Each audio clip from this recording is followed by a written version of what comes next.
was 2 minutes into the best man toast, microphone in one hand and champagne in the other, when I joked that June Calloway had been practically my wife for 20 years. June set down her glass, looked at me across 200 wedding guests, and asked, "What's stopping us?" The room laughed. June didn't.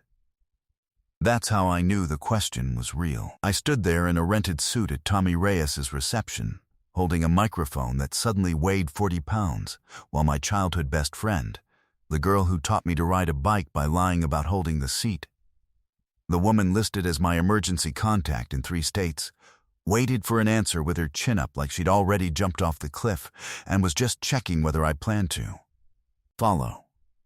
I opened my mouth, and her phone, lying face down beside the centerpiece, started to buzz. She didn't have to turn it over. I watched her know who it was from the way her shoulders changed, the way a person changes when a cold draft finds them in a warm room.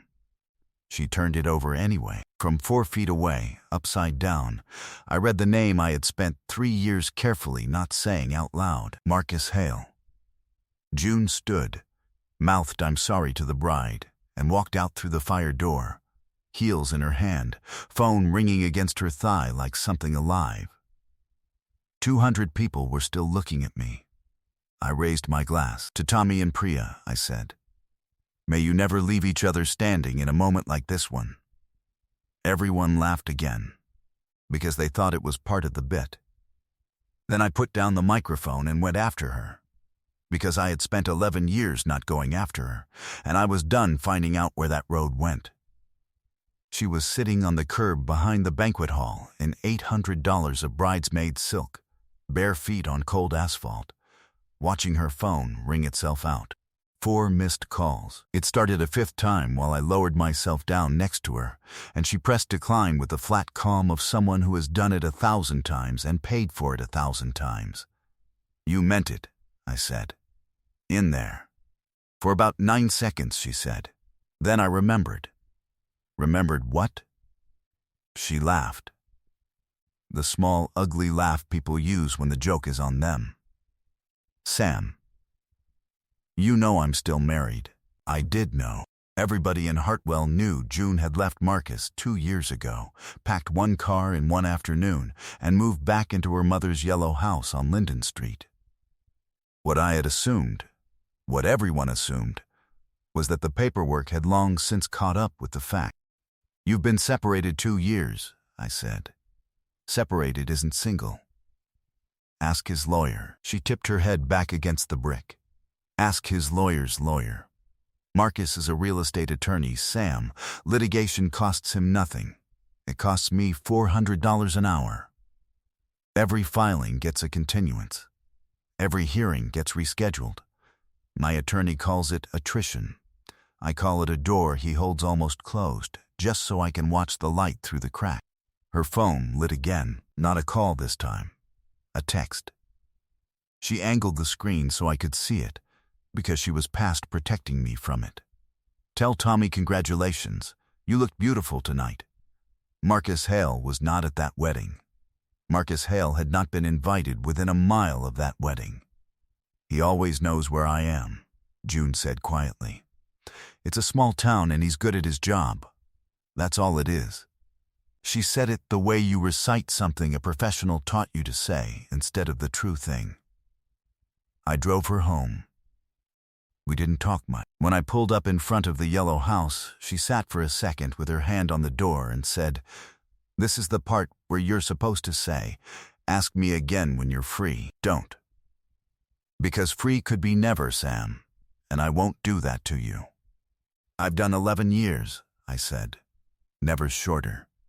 She looked at me for a long moment in the porch light her mother had picked out. Then she went inside, and I sat in the truck until the upstairs lamp came on, the way I used to when we were 17, and I drove home understanding one thing with total clarity. The question she'd asked in that reception hall had an answer. The answer had a name, and the name was going to be a problem. For 2 weeks, we did the thing we were good at, which was being almost. I left coffee on her porch rail on my way to job sites. She left arrangements from Callaway Blooms in the cab of my truck. Her mother's flower shop, which June had kept running on Main Street out of pure stubbornness and marigolds, and which was the only place in Hartwell where you could get yelled at for buying carnations. She texted me pictures of the water stain on her mother's kitchen ceiling with captions like "Your move, Carpenter." On the Wednesday, I walked into the shop at closing with sandwiches and found her at the counter with the day's register and her mother's old ledger open side by side, teaching herself the books the way she'd taught herself everything since Rose died, alone, at night. Without telling anyone it was hard. I stayed and held the flashlight, so to speak. It became a Wednesday thing. And on a Sunday I came over and rebuilt the bottom porch step Rose Callaway had been meaning to fix since I was in high school, while June sat on the railing, handing me nails and telling me about the divorce like it was weather, the stalled filings, the settlement conferences he skipped, the way his firm's letterhead alone made her attorney sigh. Then, on a gray Saturday in late October, I pulled up to Linden Street with a truck bed full of lumber and stopped hard enough that it all slid forward. There was a lockbox hanging on the front door of the yellow house, a realtor's lockbox, brushed steel. Clamped over the handle of the door, Rose Callaway had painted the blue of a robin's egg the summer before she died. In the yard, two men in Kestrel Ralty polos were hammering a post into the frozen grass. Coming soon. June came out onto the porch in her mother's old cardigan, and I watched her see it. And I will not forget her face as long as I live. "That's my house," she said to the men. "This is my house. My mother left me this house." The younger one checked his clipboard like it might defend him. "Ma'am, we have authorization from the owner of record." "I am the owner of record, a Mr. Marcus Hale." June called him right there on the porch, on speaker, because she wanted a witness. He picked up on the first ring, which told me he was waiting, which told me the whole morning was choreography. June, his voice was smooth and warm, and I hated it immediately. "Read your mail." The certified letter was in the box under a seed catalog. Notice of intent to list and sell the property at 214 Linden Street. And stapled behind it, a photocopy of a quitclaim deed, dated 2.5 years ago, transferring the house June inherited from her mother into joint tenancy. Her name, his name, side by side on her mother's house like they belonged there. At the bottom, a signature. June Callaway Hale. She stared at it so long the paper started to shake. "Sam," she said, "that is not my signature. I never signed this. I would never." He put a lockbox on my mother's ghost, and I never signed this. Above us, the buzzing started again. Her phone. His name. And this time, standing in the cold yard of the house I'd grown up next to my whole life, I turned the ringer off myself. "Then we're going to prove it," I said. "Tell me everything, from the beginning." Monday morning, we stood at the counter of the county recorder's office and paid $6 to watch a clerk print out the history of June's inheritance. It was all there in the deed book, patient as a trap. Rose Callaway's estate deeding the house to her only daughter 3 years ago. And then, 5.5 months later, recorded on the 12th of March, 2.5 years back. The quitclaim, prepared by the law offices of Hale and Osterberg, notarized by one Dana Pruitt, commission number and stamp, swearing that June Callaway Hale had personally appeared before her and signed. "I've never met a Dana Pruitt in my life," June said. "Yes, you have," I said, reading the letterhead. She was his paralegal. We took it to June's attorney that afternoon, Carol Osai, a one-woman family law practice above the pharmacy, the kind of lawyer who keeps a mug that says world's okayest lawyer and is in fact very good. She read the deed twice and put it down like it was sticky. "Here's the truth you're paying me for," Carol said. "Claiming forgery is easy. Proving it is slow. Handwriting experts cost 5 figures and take months, and Marcus knows both of those numbers better than we do. Meanwhile, as an owner of record, he can force a partition sale, and a judge will let the money sit in escrow until your divorce resolves, which it won't, because he's the reason. It won't. He's not trying to win the house, June." She tapped the signature. "He's trying to make keeping it cost more than you have." As if the man could hear his own name, June's phone chimed. An email this time. Subject line, "Global Resolution." She opened it on the table between us so nobody had to lean. It was almost gracious, the way a trap is almost a gift. Marcus would sign the divorce decree. Uncontested, immediate. You can be free by Christmas. June, the same day she consented to the sale of Linden Street and waived all claims regarding the deed. One signature for another.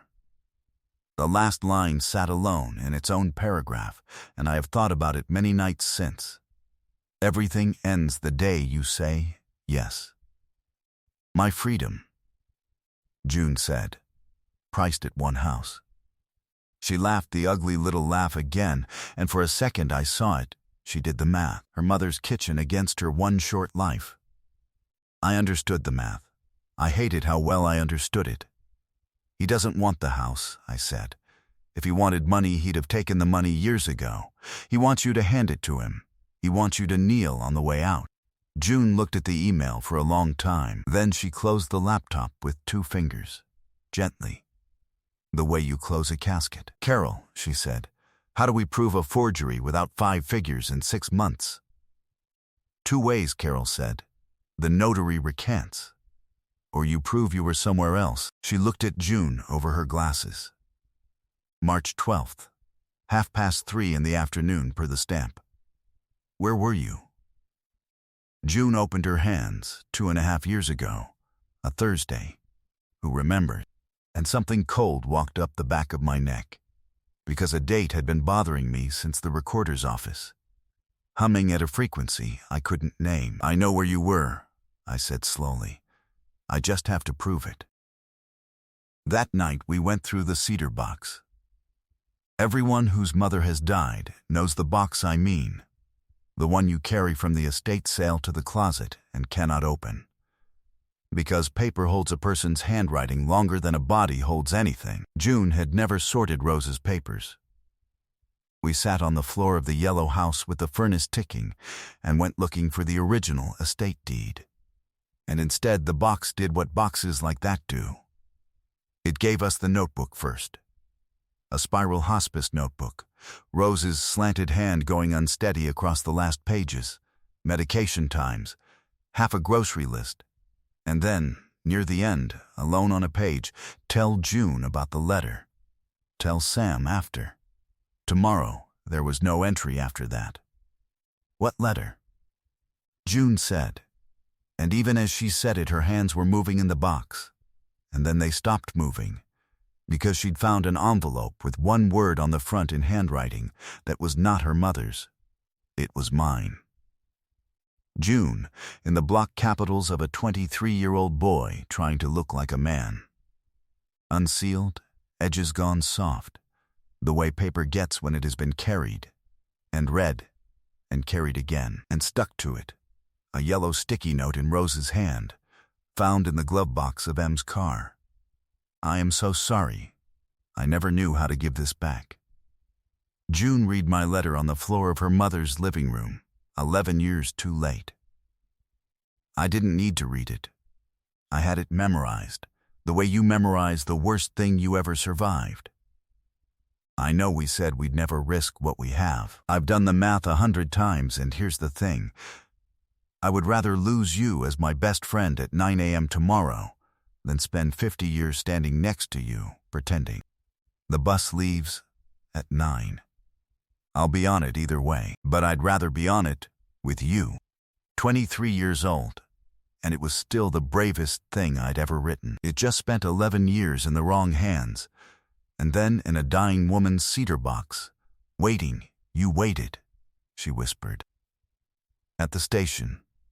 You actually, 4 hours, I said. Then I got on the bus, because I figured you'd read it and given me your answer. I heard my own voice go somewhere far away. You never got to read it, because Marcus was doing errands for your mom's refinance that fall, and Marcus had access to your mailbox, and Marcus asked me out 3 weeks after you left. She wasn't whispering anymore. She was doing arithmetic, and the total was a decade. He held my hand at your goodbye party, Sam. He drove me past the bus station and bought me breakfast and told me some people just leave, and I believed him. Because there was no letter. There was. Her voice cracked in half. There was always a letter. We sat on that floor for a long time. Somewhere in it she ended up against my shoulder, and I kept my arm around her, and neither of us called it anything because the room already knew what it was. Then her phone lit up on the carpet, and the room went cold again. It was a photograph, taken that afternoon, across the street from the county recorder's office, June and me on the courthouse steps, her hand on my arm, my head bent toward her. No message under it at first. Then the 3 dots. Then, public records are public, Sam. So are building permits. Measured twice. He had been watching us pull his deed. He knew, we knew, and he had just moved the crosshairs onto me, my contractor's license, my little restoration business, every permit I'd filed since I came home. June looked up from the screen, and I watched 11 years of grief change state into something with edges. He stole the letter, she said. My mother kept the proof. And now he's threatening you. She stood up off the floor with the envelope in her fist. Okay, now I'm angry. Marcus filed the partition motion Wednesday. Carol called us into her office with the papers and didn't bother softening it. Hearing is Monday the 9th. 9 days. She slid the motion across, and Kestrel's put a showing on the calendar for Saturday at 2. He wants a buyer lined up to wave at the judge. Which means the clock isn't the hearing, kids. The clock is Saturday. If we walk in Monday with proof, this dies. If we walk in with a theory, the sale train leaves the station and lawyers get rich slowing it down. The notary, June said. Dana Pruitt. Left his firm last spring, Carol said. Which is interesting. Notaries who leave real estate firms abruptly are one of my favorite species. But she's a hostile witness until she isn't, and we don't lead with her. She looked at me. We lead with March 12th. You said you know where June was. 9 days, Sam. Show me. That night, while I stood in my kitchen staring at a wall calendar 3 years out of date, my phone rang from a blocked number, and I made the mistake of answering, and Marcus Hale's voice came down the line. Calm as a man ordering lunch. Withdraw from her little crusade by Friday, he said, or Monday morning my office subpoenas every permit you have pulled since you crawled back to Hartwell. Every invoice. Every tax filing. Contractor boards love paperwork, Sam. You'll be solvent again by 040. You done? One more thing. A smile came through the phone the way cold comes through a window. 11 years, and the two of you still make it so easy to take things out of your mailbox. He hung up. I stood in my kitchen with my heart going like a nail gun, and then I stopped hearing my heart at all. Because my eyes had finally landed on what they'd been looking for. Not the calendar. The kitchen drawer under it. The one I never open. Inside the drawer, under takeout menus and dead batteries, was a folded funeral program. Cream cardstock. Whitfield and Sons Funeral Home, Roanoke, Virginia, in loving memory of Roy Ellison. And under his name, the date I hadn't let myself look at in 2.5 years, March the 12th. I drove to Linden Street at 11 at night, and June opened the door in her mother's cardigan. And I held the program up under the porch light and watched her read it and watched her understand. "Sam," she said, "that's the day you allegedly stood in his office and signed away your mother's house," I said. "You were 400 miles away, burying my father. With me. Because that was the week. The one we never talked about. My dad had moved to Virginia after my parents split. When he died, sudden, ugly, I fell apart quieter than I've ever fallen apart. And it was June, still married, marriage already cracking down the middle, who put me in the passenger seat of her Subaru and drove me 400 miles east.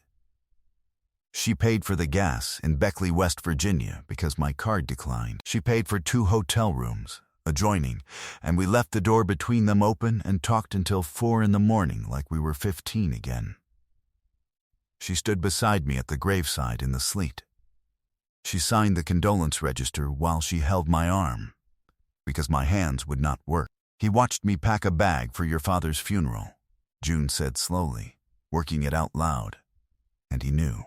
He knew he was losing me.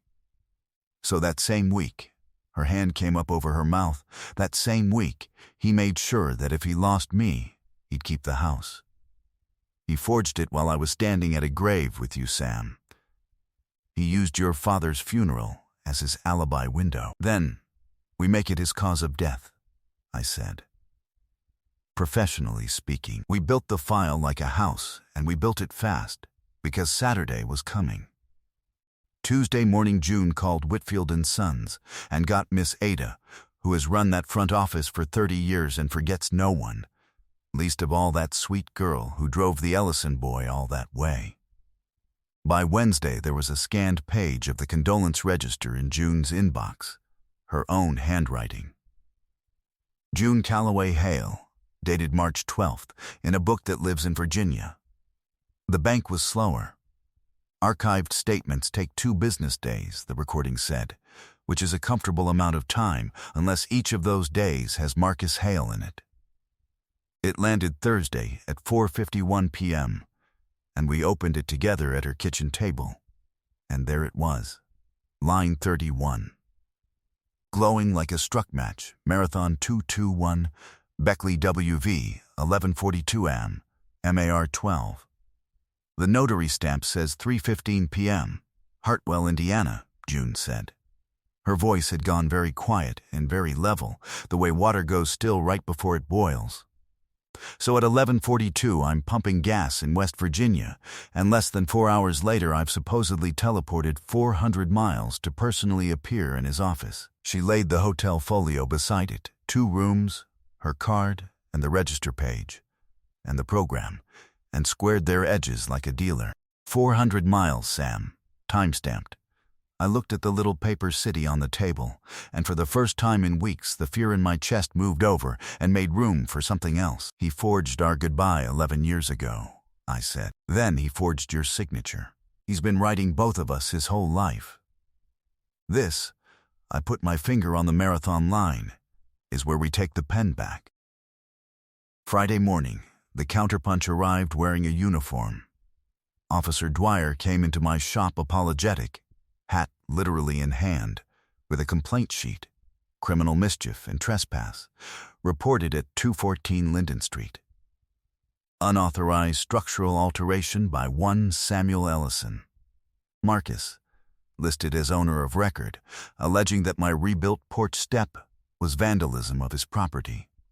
"He's reporting a repaired porch," I said. "I can read, Mr. Ellison," Dwyer said. Tired, I gave him June's written authorization, the dated photos, the invoice marked no charge, and he looked at it all and looked at me and said, "This'll go away." But between us, a complaint like this the weekend before a hearing? Somebody's building a story about you. He put his hat back on. Don't help him write it. He was barely out of the lot before I found what had been slid under my shop door while a police officer kept me busy at the counter. A single sheet. No envelope. No stamp. Hand-delivered. Which was the point. A photocopy of my own letter, June, in my own 23-year-old block capitals. Every brave word of it shrunk slightly the way copies shrink. And across the bottom, in blue ink, in a lawyer's tidy hand, I kept a copy. Sentimental. He hadn't just stolen it. He'd read it, copied it, filed it, and carried the knowledge of exactly what he'd taken from us through 11 years of holidays and anniversaries, through my father's funeral, in the car June drove, without one flicker. I stood in my own doorway holding the proof that we had never once been in a property dispute. Not really, not for a single day. I photographed the page where it lay and texted it to Carol with 2 words: pattern evidence. An hour later, June came through my shop door with her jaw set wrong, and I knew what was coming, because I would have tried the same thing in her place. I'm taking the deal. June. He put a police officer in your shop, Sam. Friday, he threatened your license. Today, it's a complaint. Next week, it's the subpoena. And every day I don't sign, he takes another bite out of your life. It's a house. It's boards and a roof. You are. Her voice buckled. I already cost you 11 years. I didn't even know I was costing you. I won't watch him take the rest on my account. You don't get to save me by leaving, I said. We tried that once. Neither of us even chose it, and it cost us a decade. Nobody's choosing it on purpose today. I took her hand and put it flat on the workbench, on top of the folder, on the little paper city. You keep asking what he can take. Look at what we can prove. One more piece, June. Just one. The one more piece was eating a grilled cheese at the Starlight Diner at 7 that night, looking like she hadn't slept properly since spring. Dana Pruitt, former paralegal and notary public, stirred her decaf 11 times before she spoke. When I quit, she said, I photocopied my notary books. All of them. A notary is personally liable. Did you know that? He knew it. That's why it was my stamp on things and never his name. She slid a single photocopied page across the table. Her journal. March 12th. 5 entries, numbered in unbroken sequence, 5 signatures, 5 thumbprints, none of them June's. He took my stamp off my desk that week. I got it back Monday, and I told myself lawyers borrow things. She turned her coffee cup a quarter turn, then another. And then last spring there was a closing, an estate thing, an old man's farm, and the signature page came back to my desk already signed, already dated, and he asked me to complete my journal, like it was filing, like it was stationery. She finally looked up, and she looked younger and older at once. I quit that Friday. I've spent 1.5 years waiting for somebody to walk in here and ask me the right question. So yes. Give me the affidavit tonight. I'll sign it before I get scared. I copied everything, because I was never going down with him. June reached across the diner table and held onto Dana Pruitt's wrist, and Dana let her, and outside the window the streetlights came on over Hartwell, one by one. Like the town itself was turning to face Saturday. Saturday came in cold and bright.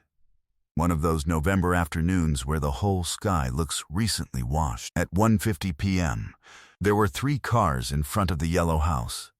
The Kestrel agent's white SUV, a gray sedan belonging to a young couple in nice coats, and a black German thing, waxed to a mirror, that Marcus Hale had parked across the foot of the driveway, the way some men park across the foot of a life. We walked in through the kitchen door, because it was her kitchen door. He was standing at Rose Calloway's counter with his sleeves rolled, gesturing at the original cabinetry like he'd sanded it himself, mid-sentence about charm and bones. The couple turned. The agent's smile flickered. Marcus didn't flinch at all, and that was the thing about him I understood best by then. He had spent 11 years never flinching, because he had spent 11 years holding everyone else's pen. This is a private showing, he said pleasantly. You're trespassing, Sam. It's my kitchen, June said. It's our kitchen, per the county, Marcus said, warm as a toothache, playing to the buyers. I apologize, folks, Divorce is hard. She's having trouble letting go. Funny you should mention the county. June set the folder on her mother's counter and opened it, and started laying the pages down one at a time, face up, like a dealer who has waited all night for this hand. March 12th, 2.5 years ago. Your quitclaim deed. Notarized 3:15 p.m., Hartwell, Indiana. Me, personally appearing before Dana Pruitt. Snap, condolence register, Whitfield & Sons Funeral Home, Roanoke, Virginia. My handwriting. Dated March 12th. Snap, my bank statement. Marathon Station, Beckley, West Virginia, 11:42 that morning. Snap, Hotel Folio, 2 rooms, my card checked out March 13th. Snap and Dana Pruitt's own notary journal for March 12th. 5 entries. Unbroken sequence. None of them me, plus her sworn affidavit, signed last night, explaining exactly whose desk her stamp walked off of that week. The kitchen had gone very quiet. Somewhere behind us, the young couple were discovering an urgent need to see the yard. Marcus's eyes moved across the counter once, fast, a lawyer's read, 4 seconds, and I watched him do the math, and I watched the answer arrive. But his voice, when it came, still had the smile in it. Forgery is a serious allegation, June. Documents can be contested. Registers can be misdated. This is years of litigation, and you can't afford. She was 400 miles away burying my father, I said. Check your own stamp, Marcus, that landed. Not the evidence, the sentence. Because he alone in that kitchen had always known what that week was, what he'd used it for. And there is a specific color a man's face goes when the one thing only he knew gets said out loud in front of witnesses. The agent murmured something about rescheduling and evaporated with the buyers. And then it was the 3 of us in Rose Calloway's kitchen with the November light coming through her curtains. He tried one more door, because men like Marcus always know where every door is. He turned to me, conversational, almost kind. She'd tell you about the money, Sam? The debts I covered? The shop her mother was drowning under before the shop's books are in the folder too, June said. Page 9. Paid off in full by my mother 18 months before she died, which you'd know because your firm handled the payoff and billed her for the privilege. Careful, Marcus. Every lie you try in this kitchen, I've already pulled the receipt. The last door closed. I watched him hear it click. What do you want, he said. No smile now. Flat, pricing it. Carol Osai is parked outside, June said, with 2 envelopes stamped. One is addressed to the state bar. One is addressed to the county prosecutor. Forgery of a deed is a felony. But you knew that. It's your area. Monday morning, 9 a.m., you meet us at the courthouse. You file a corrective deed putting my mother's house back in my name alone. You sign the consent decree, the divorce you've been dangling for 2 years, as written, no riders. You do both. The envelopes stay in the car, and you get to go on being Marcus Hale, attorney at law, in whatever town will have you. She closed the empty folder. Or Monday, the hearing happens, the envelopes mail themselves, and you get to explain a notary's journal to a judge who's known Dana Pruitt's family for 30 years. And Sam's little permit problem? He said, reaching, reflexive, the last card in a dead hand. Subpoena whatever you like, I said. Dwyer already flagged your complaint as retaliatory. Every move you make from here gets stapled to the word pattern. For a moment, Marcus Hale stood in the kitchen of a house that had never once been his, and I watched 11 years of architecture come down behind his eyes with no sound at all. Then he straightened his sleeves, because men like him always straighten their sleeves, and on his way past June, he stopped, close, and spent his last coin. You were nothing before me, he said quietly. A dead florist's daughter in a falling-down house. June didn't step back. She looked at him with her mother's eyes in her mother's kitchen. and her voice, when it came, was almost gentle. "I was hers," she said. "And his. You were the interruption." And then, as he reached the door, "Marcus, you forged everything except the ending." The screen door clacked. The black car pulled away from the foot of the driveway, and June Calloway stood in the middle of her mother's kitchen, in the quiet, in the light, and breathed like a woman surfacing. Monday morning at 8:56, on the courthouse steps, Marcus Hale signed a corrective deed and a consent decree with a heavy black pen while Carol watched every stroke. He did not look at us. It took 4 minutes to end 11 years. When it was done, June stood holding the pen he'd left behind, and she looked at it, and she dropped it in the courthouse trash can from shoulder height, like a mic. 3 weeks later, on a morning with the first snow coming down soft and undecided, an envelope from the county clerk arrived at 214 Linden Street. June read it standing on the porch, the new steps solid under her feet, the newel post rebuilt the way her mother had been meaning to have it done since I was in high school. Decree of dissolution. Final. Filed free. She read it twice. Then she folded it very carefully and looked up at me through the snow and didn't say anything at all, and neither did I, because after 11 years you learn which silences are the good kind. The shop was hers, free and clear. The house was hers, sole and only, the corrective deed recorded in the same county book where his lie used to live. Carol had framed a copy of the recording stamp, which is the single most lawyer gift I have ever received.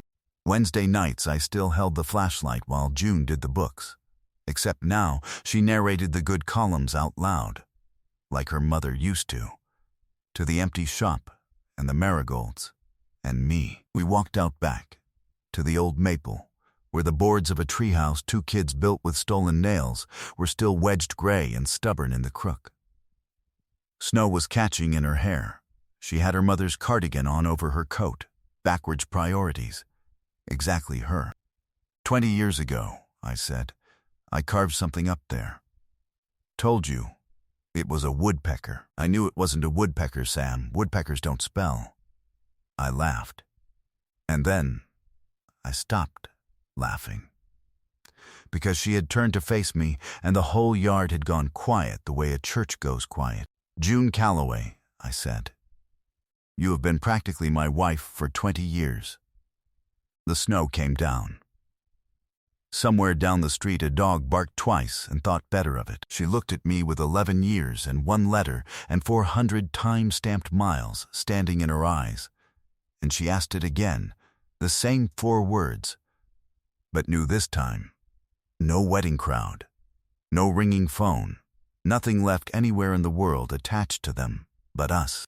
What's stopping us?" I took her cold hands in mine. "Nothing," I said, and in the silence after it, under her mother's maple, with a paper that said free folded in her pocket, "Not anymore." She kissed me the way you open a letter you waited 11 years to read.